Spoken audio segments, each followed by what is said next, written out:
Hello everybody. Hello طلابي الأعزاء. Hello مرحبا بكم جميعا في جمل إنجليزية جديدة in the phrase in English. مرحبا بكم في معي مرة أخرى في درس جديد ألا وهي جمل بالإنجليزية يجب أن تتعلموها حفظا وكتابة ونطقا. look التي تعني انظر. look التي تعني انظر.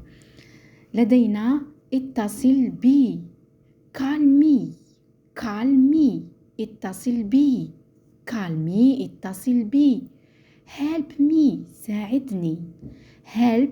ساعدني follow me اتبعني promise me عدني give me أعطيني teach me علمني tell me أخبرني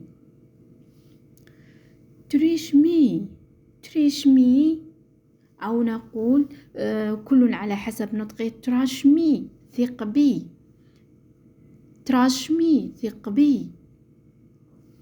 let me دعني leave me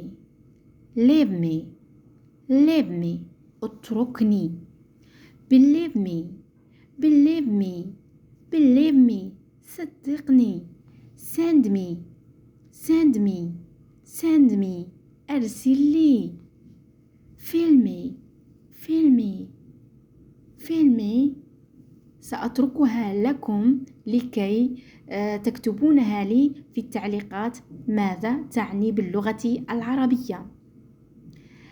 طلابي الأعزاء أرجو منكم أن تركزوا جيدا معي. سأعيدها مرة أخرى كي تحفظونها كتابة ونطقا، وما عليكم إلا الاشتراك في القناة، وهكذا أي درس نطلعه في اللغة الإنجليزية يوصلكم انتم الوالا. تبعوا معايا call me help me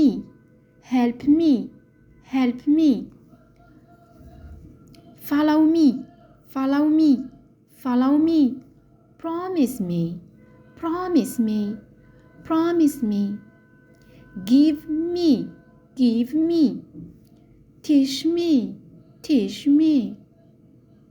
tell me